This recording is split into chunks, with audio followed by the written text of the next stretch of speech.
The people of Clayton awoke each day to the joyful sounds of nature, and the rich laughter of their fellowship were the sounds that ushered people to sleep at night.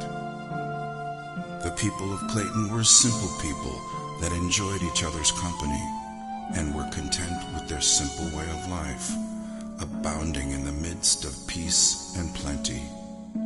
Clayton was such a paradise that it was the envy of both the Garden of Eden and the lost gardens of Helligan. But all of that was before the Black Death. When the plague arrived, the utopian nature of this paradise quickly vanished and left behind a dramatic tale of a descent into madness. It wasn't long before Clayton became nothing short of hell on earth, existing only as a tragic dirge, the bliss that once was, all but forgotten. It wasn't also so much the stain of the Black Plague that caused the most distress, for the history of mankind has been laced with the stories of plagues and epidemics, and finally, survival.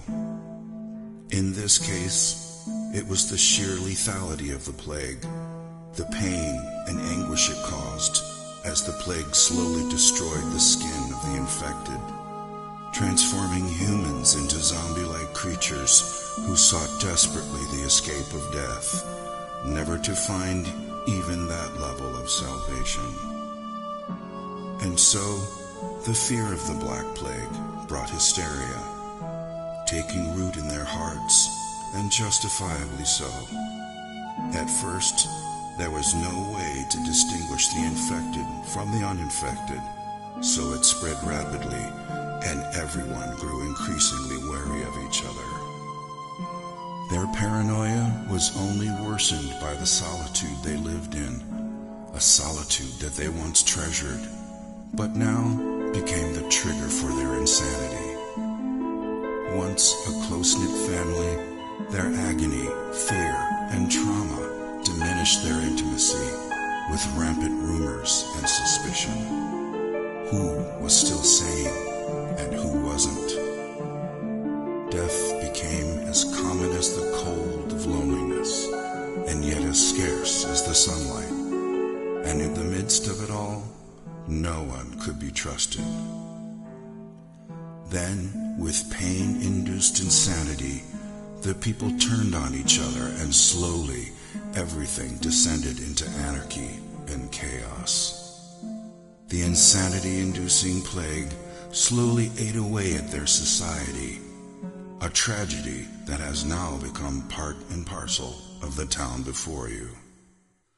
The streets are lonely now, as a dark cloud of gloom and misery hangs permanently above the city, walling it off from sunlight and hope. The streets are treacherous, and the scanty remains of its citizenry walk about with shoulders slumped and desperation in their eyes, waiting only to find salvation in death when it finally comes around.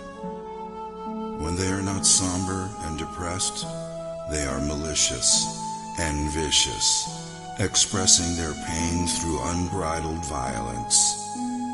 Unable to remember what life was like before the plague, they dress in black and don makeshift face masks to ward off the plague that has already infected them.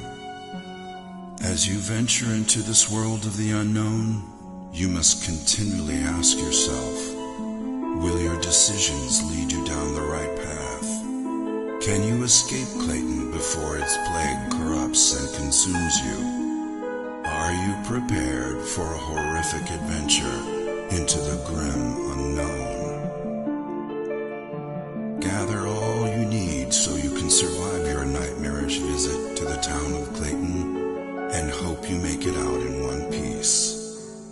Thrilling experiences await you as you journey across the diverse terrain within the town and beyond, uncovering ruins and abandoned sanctuaries lost in the woods surrounding Clayton. Understand that the Black Plague has corrupted the heritage of Clayton as you continually battle against the forces of evil that might be lurking behind all the pain and misery that the people of Clayton have been forced to endure. Avoid catching the plague at all costs, because the moment you succumb to it, all hope is lost, and you too will be trapped in Clayton forever. Your arrival in Clayton is not an inconvenience, it is fate. Every day will be a fight for survival, for there is no cure for the plague, and though its woes are slow at first, the Black Death will eventually devour you whole. But take heart, you have not been afflicted by the Black Plague just yet, so be wary during your adventure and hold dearly to whatever you believe in, that you would make it out alive.